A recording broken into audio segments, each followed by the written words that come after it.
Well hello guys, I hope आप सभी अच्छे से होंगे। सर्वे भवन्तु सुखिनः की अभिलाषा रखते हुए आज का टॉपिक हम डिस्कस करेंगे, जो कि अगेन होम्योपैथी ट्रीटमेंट से ही संबंधित है।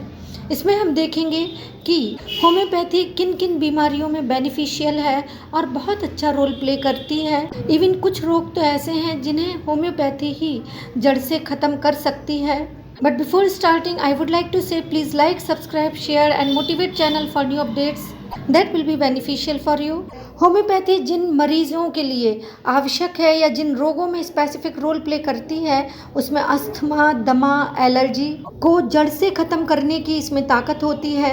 एलोपैथी जबकि मैनेजमेंट से संबंधित है कि जब तक आप दवाई लेंगे तब तक ठीक रहेगा, अदरवाइज बीमारी कई बार कंट्रोल में नहीं आती है। लेकिन होम्योपैथी में जो पेशेंट है वो पूरी तरह से ठीक हो सकता है। अतः इसके संबंध में जो स्पेसिफिक रोग हैं जिनमें ये बेहतर काम करती है वे हैं अस्थमा, एलर्जी या एलर्जिक ट्रीटमेंट से संबंधित रोग। Specially homeopathy asthma, allergic sinusitis, allergic bronchitis या आपके श्वसन तंत्र से संबंधित जो भी रोग हैं, जो भी डिसीज़ हैं, उनको ये जड़ से ख़त्म कर सकती है। बस आपको करना क्या है कि आपको अच्छे से होम्योपैथिक डॉक्टर के पास जाना है जो कि आपकी बीमारी को पकड़ सके और उसके संबंध में स्पेसिफिक मेडिसिन आपको प्रिस्क्राइब कर सके। स्पेशली एलर्जिक ब्रोंकाइटिस में या आपके रेस्पिरेटरी सिस्टम से संबंधित जो भी प्रॉब्लम्स हैं उनमें होम्योपैथी बहुत ही अच्छा काम करती है। एलर्जिक क्रॉनिक ब्रोंकाइटिस को होम्योपैथी जड़ से ख़त्म कर देती है। आपका क्रॉनिक कफ हो, आपकी क्रॉनिक खांसी हो या आपके एलर्जिक ब्रोंकाइटिस से संबंधित कोई भी डिसीज़ हो, उनमें होम्योपैथी स्पेसिफिक रोल प्ले करती है। इसके अलावा स्किन डिसीज़ के संदर्भ में भी होम्योपैथी स्पेसिफिक रूप से बेनिफिशियल है। इसमें खासकर आपकी जो डिफरेंट स्किन डिसीज से संबंधित बीमारियां हैं उनके संबंध में भी ये बेनिफिशियल है।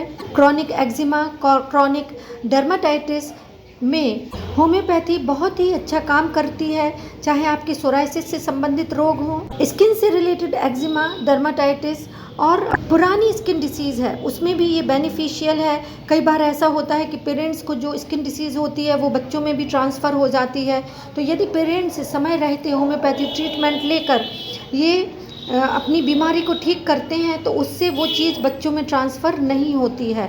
तो इस तरह से देखा जाए कि स्किन डिसीज़ के संदर्भ में भी होम्योपैथी बेनिफिशियल है। इसके अलावा मेंटल डिसीज़ के संदर्भ में भी होम्योपैथी स्पेसिफिक रोल प्ले करती है, जिसमें आपका एंग्जाइटी है, डिप्रेशन है, नींद है, टेंशन है, नींद का ना आना है या सिजोफ्रेनिया से संबंधित जो रोग हैं उनमें भी ये अच्छे तरीके से मैनेज करती है। बस आपको अपने होम्योपैथिक डॉक्टर को पकड़ना है और वो आपकी बीमारी को पकड़ेगा और आपकी जो बीमारी है वो जड़ से ठीक हो जाएगी। आपने देखा होगा डिफरेंट जो होम्योपैथी मेडिसिन्स हैं उनमें एक चैप्टर मन से संबंधित भी होता है, यानी मानसिक रोग से संबंधित भी होता है और उसके संदर्भ में कई किताबों में, कई पुस्तकों में इसका उल्लेख मिलता है। चाहे आपकी सिंपल एंग्जाइटी हो, ओसीडी हो, पैल्पिटेशन की प्रॉब्लम हो या कोई भी मेंटल प्रॉब्लम हो सिंपल एंग्जाइटी हो, पैल्पिटेशन या ओसीडी की ही प्रॉब्लम क्यों ना हो, इन सभी के संदर्भ में मैं बार बार एम्फसाइज करूंगी कि होम्योपैथी बहुत ही अच्छे रिजल्ट्स देती है।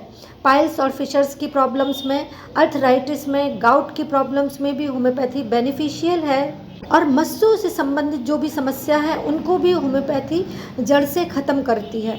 अब मैं कहूँगी आपसे कि इसके अलावा भी होम्योपैथी और भी सारी शरीर की विभिन्न डिसीज़ेस के संदर्भ में काम करती है, लेकिन जो मैंने रोग गिनाए हैं, जो डिसीज़ेस का उल्लेख किया है, उनमें होम्योपैथी अमेजिंग रिजल्ट्स देती है। I hope this video will be beneficial for you.